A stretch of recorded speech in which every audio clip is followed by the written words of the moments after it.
La ville change quand le soleil se couche. Un profond silence descend sur les rues. L'énergie brillante et chaotique du jour se dissout dans la douce lueur des lampadaires. Les voitures se font plus rares, leur bruit plus lointain. Cette transformation nocturne ouvre une porte vers un autre monde. Une dimension secrète qui existe juste à côté de la nôtre. Dans ce monde, une faune diverse émerge des ombres. Nous les voyons rarement, mais ils sont là. Ce sont nos voisins, se déplaçant à pas feutrés à travers les canyons de béton. Et dans les parcs bien entretenus, ils cherchent de la nourriture. Ils trouvent refuge dans les coins oubliés de notre métropole. Ils naviguent les dangers uniques de cette jungle faite par l'homme. C'est l'histoire de leur vie après minuit, un aperçu de leur remarquable survie. L'obscurité n'est pas une absence de vie, c'est simplement une vie différente. Pour ces créatures, la nuit est leur jour. C'est un moment d'opportunité, quand l'espèce dominante, nous, s'est retirée à l'intérieur. Le renard roux est un opportuniste hors pair. Habitant des forêts et des campagnes, à l'origine, il a trouvé un nouveau territoire prospère au sein de nos villes. Il ne voit pas notre monde comme un désert de béton, mais comme un paysage riche en ressources. Les parcs et les jardins en friche deviennent ces nouvelles forêts. Les déchets que nous laissons deviennent une source de subsistance fiable. Dès que l'obscurité tombe, le renard commence sa patrouille nocturne. Il se déplace avec une furtivité gracieuse, ses sens aiguisés. Son régime alimentaire est incroyablement varié. Des souris, des pigeons, des fruits, des insectes et les restes de repas humains. Ses grandes oreilles captent les moindres bruissements et l'approche lointaine d'une voiture. Ses yeux, dotés du tapetum lucidum, voient dans l'obscurité quasi totale. Il crée sa propre carte secrète, préférant le haut des murs, l'ombre des haies, les ruelles tranquilles. Le gîte est crucial. Garenne sous un abri, sous un mur, sous une terrasse ou dans un fourré de ronces. Mais la ville apporte des dangers, surtout la circulation, et une relation nuancée avec les humains. Le hérisson est une créature du crépuscule et de la nuit profonde. Dès que le soir tombe, il sort de son sommeil diurne et commence sa recherche de nourriture. C'est un insectivore. Coléoptères, chenilles, vers de terre, limaces. En ville, il chasse dans nos jardins, parcs, potagers. Un hérisson peut parcourir plus d'1 kilomètre en une nuit. Il dort sous une haie, dans un tas de bûches, sous une bâche. Les clôtures scellées sont un labyrinthe. Un trou pas plus grand qu'un CD peut être une bouée de sauvetage. Les jardiniers peuvent créer une autoroute à hérissons. Sa défense de se rouler en boule est efficace contre renards et blaireaux. Mais elle est inutile face aux roues d'une voiture. L'éblouissement des phares fige souvent l'animal. Pesticides et jardins trop propres éliminent nourriture et abri. Un étang aux bords abrupts peut piéger. Une rampe sauve des vies. Malgré ces défis, il persiste.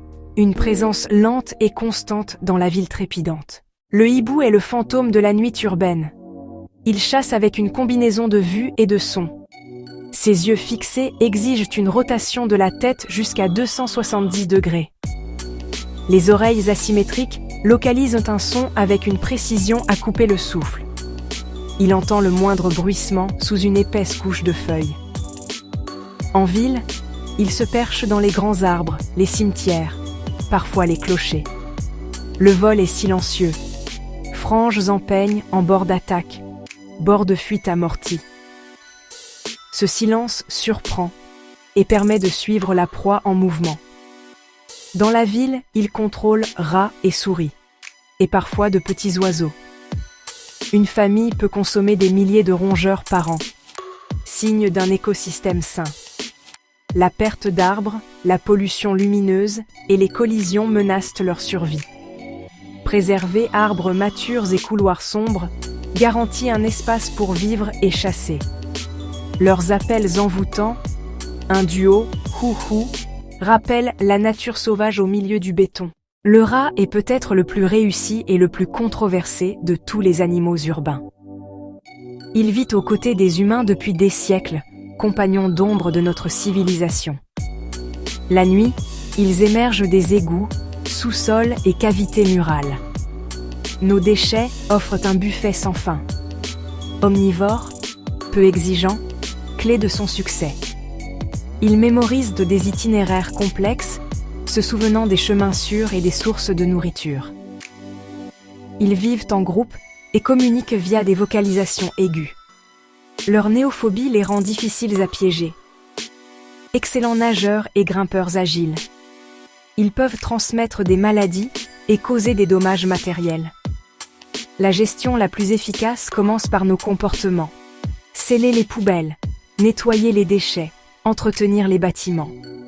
Le rat n'est pas un envahisseur, c'est un suiveur. Il suit la trace de nourriture que nous laissons. Comprendre cela est le premier pas vers une coexistence plus hygiénique. Le chat errant occupe une place unique dans l'écosystème urbain. C'est un animal domestique menant une vie sauvage, souvent descendant d'animaux perdus ou abandonnés. La nuit, ils deviennent des chasseurs habiles. Leurs sens sont aiguisés. Ils patrouillent et marquent leur territoire. Ils chassent les souris, les petits oiseaux, les grands insectes.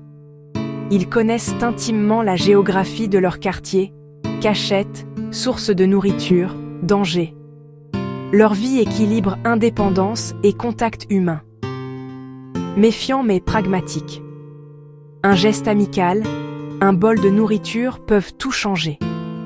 Ils trouvent refuge sous des voitures, dans des buissons, des sous-sols. Chasseurs solitaires, mais colonies lâchent autour d'une source fiable. Les programmes de capture-stérilisation relâchés stabilisent la population et réduisent la souffrance. La présence de chats impacte oiseaux et petits mammifères. Soutenir les programmes CSR aide à trouver l'équilibre. Leur destin est lié à notre compassion. Alors que l'obscurité s'installe, une nouvelle dimension de vie prend son envol, attirée par les lunes artificielles. Les lampadaires et fenêtres illuminées attirent papillons de nuit aux motifs d'ailes complexes. La phototaxie les désoriente, les piégeant autour des lumières. Chauves-souris, araignées et certains oiseaux exploitent cette concentration de proie. La lumière remodèle le réseau trophique, créant de nouveaux gagnants et perdants. Les pollinisateurs nocturnes sont détournés des plantes qu'ils devaient visiter. Jardinières, fleurs de parc, fissures du trottoir, micro-habitats essentiels. Les insectes pollinisent, décomposent et nourrissent une multitude d'animaux. Pesticides et pollutions lumineuses menacent navigation, accouplement et alimentation. Quand la nuit est humide, l'appel d'un amphibien rejoint le cœur. Étangs de parc, bassins, fossés, flaques, deux mondes où ils prospèrent. Des œufs au tétard, de petits plans d'eau bien conçus deviennent des oasis, indicateurs d'un coin de ville sain. Malgré leurs différences, ces animaux partagent des stratégies. Exploiter l'obscurité, décaler leurs horaires quand l'activité humaine baisse. Trouver refuge dans les structures humaines et les recoins négligés. Flexibilité alimentaire et opportunisme, souvent liés à nos déchets. Ils apprennent la circulation, les horaires des ordures, nos routines. Ce n'est pas que de l'instinct. Ils observent, se souviennent, transmettent. La ville après minuit n'est pas vide, elle est occupée par d'autres. Leur présence rend nos villes plus riches, plus complexes, plus sauvages. Reconnaître cette dimension cachée est le premier pas. Nos gestes, même petits, ont un impact. Sécuriser nos ordures réduit une dépendance non naturelle. Créer des passages, planter des fleurs indigènes, éviter les pesticides soutiennent toute la chaîne alimentaire. Un petit étang sûr et un éclairage raisonné restaurent l'obscurité bénéfique. Soutenir les associations, par notre temps ou nos dons, transforme la cohabitation en partenariat.